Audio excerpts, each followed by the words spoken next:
So this one is more of a talking head video, but I do believe you can get something useful out of it. As you can tell by the thumbnail, we're going to discuss which marked room is the best, and honestly, which one is just ass. Possibly even which one is too expensive and almost not worth the trip. We'll also be discussing some of the risk involved with each map as you go to the marked rooms and why some rooms can even be paid for by the loot outside of the room itself. Everything as far as profit values and key prices are at the time of recording, so keep that in mind, which is at least 2 weeks before this video was uploaded.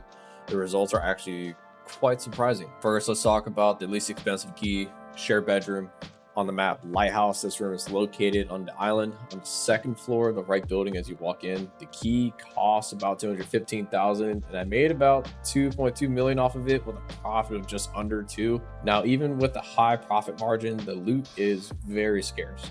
Usually 2 to 3 items in there, and it's mainly streamer items or figurines. I even had a run where literally nothing spawned in it. Honestly, the only thing that made the profit higher than it should be was because one of the runs I found a single Bitcoin. The risk with this room is that it's in a corner with one way in and one way out. And you also need access to Lightkeeper to safely get across, or you'll have to kill Sriracha and his guys and avoid being killed by the mines. It makes this room even harder to access on spawns. If you do not get one of the close ones to the corner, then you might as well not even try to go with the map's linear design and the fact that most of the players are working on test drives, so they'll pick spots to sit and wait for you to enter their line of sight. But if you do get there, I would say the marked room is more or less a regular room to loot, as you loot the rest of the island and make most of your money that way. Now we're going to switch over to streets to talk about the abandoned factory key in Check 13. With Check 13 located behind the animal hospital near the police station, costing about $1 million, you do get more loot than bedroom and make a bigger return. But the loot is a little underwhelming. I did make a little over 3.5 million with a profit of 2.6. As far as loot goes, there are some guns.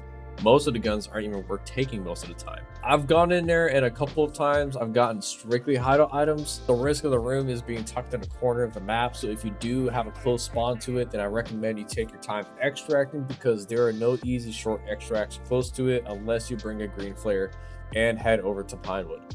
On the other hand, abandoned factory being located in the industrial area between Cinema and Pinewood, costing about 950,000, and I made a lot more than Check 13 with 6.1 mil and a profit of 5.1. It's definitely better in loot in general, with better guns and key cards and 2 weapon boxes, but it does have a higher risk with closer PMC spawns and is generally a hotspot for early fighting, and typically the ones who survive has looted that room afterwards. So if you don't get a close spawn, then just expect the room to be empty at that point. If you do go there later in the raid, you should also expect player scavs in the area, as there are tech crates everywhere and relaxation room is around the corner, as that key has a static spawn. Over our customs in the 3rd floor of 3-story dorms, we have the dorm's marked room key. This one is so sought after, as the loot can be pretty good. Can be. But honestly, it costs way more than it should, partially because it's required to have for the early quest. It costs a stupid 3.4 mil, and out of the marked rooms, it tends to be a super hit or miss in terms of loot. I did make about 5.4 mil with a small profit of 2, but that 2 mil can be because of 2 big hits I made by finding key tools and yellow key card. I have seen more of this key on the flea market with full use than others, because honestly, if you have it, you should just make an easy few mil and sell it, find it, use it once for the quest, and then sell it on the flea. The risk is extremely high, as it is the hotspot of the map. 3-story dorm specifically, it can be its own little arena mode with how many aggressive players are in it. I can attest to that because I'm one of them, as I go smooth monkey brain when I hear gunshots over there with PMCs and player scavs duking it out with Shala. The positive thing is car extract is right next to you if it spawns, and you could also go take shoreline transit to transfer loot if you need to. Otherwise than that, you do have to be careful when you make your way to extract. Switching over to reserve, this portion of the video is going to take the longest, and there is so much to say, and there are 3 marked rooms on this map. First, RB-VO, tucked in the corner, barracks behind Train and Hermetic. This marked room spits out guns like a money printer. It's the 2nd most expensive on the map, costing 1.7 mil, and I made 4.8 mil with a profit of 3.1. I didn't have a single run go over $1 million, but like I said, you get a lot of guns. That's a common spot for military loot as well, like Coftums and Vertexes, and also high value loot, but only 1 or 2 spots for those items. The negatives, I mean, honestly, the only negative is if you want to extract early, then you have to run around the whole map to dome with Red Rebel or D2 or Hermetic. If you don't want to risk anything, just wait for the train, but you might have to duke it out with Gluhar and Raiders if they spawn in that corner, and also player scavs. The next is PKPM, and honestly, I'm so surprised with how good this key is for the amount of money you pay for it.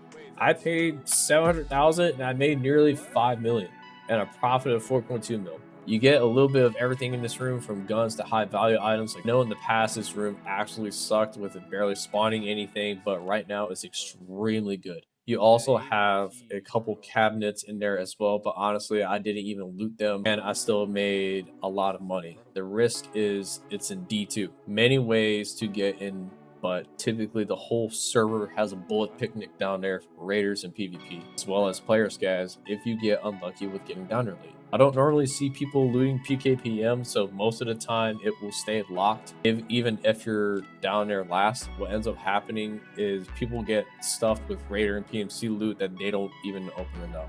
Lastly, RB-PK. We all know this key. Located in the basement of Black Pond, the key costs about 2 million, and with the loot I found, I don't understand why it's not more expensive. I made over 12 million with a profit of over 10.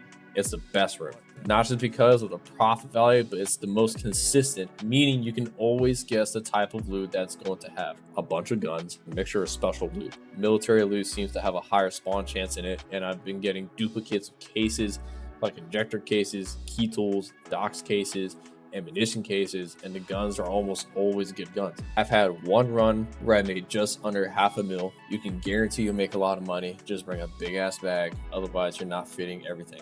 The risk with this room is spawn location. It's close to D2, the hottest spot in the entire map, and it's a popular path that people take to get to D2. Now, most of the time, if I didn't get one of the close spawns and I went over there, it's looted. But with loot in general being buffed, you can make a lot of money outside the room. I would say that you should have a Red Rebel and paracord when you loot, so you can extract quickly instead of risking it to D2 or bunker medic or train. If you do have Red Rebel and paracord and you get one of the close spawns, you can go to RB-PK, loot, and go straight back out to dome in a couple of minutes and make almost 1 million that raid. Like, it's honestly crazy that this room is the way it is. This will probably be one of the few keys I will buy on the flea constantly, as you can make so much money. And with a combination of all the reserve keys being used as a barter for Dorn's Marked, I don't see why you wouldn't use all three as much as you can, then bartering it and then selling Marked Room. Well, that's it for this one. Let me know in the comments how your Marked Room experiences are, especially if they are drastically different than mine. We all know Tarkov RNG works against us. Thank you for sticking around to the end, and GG's.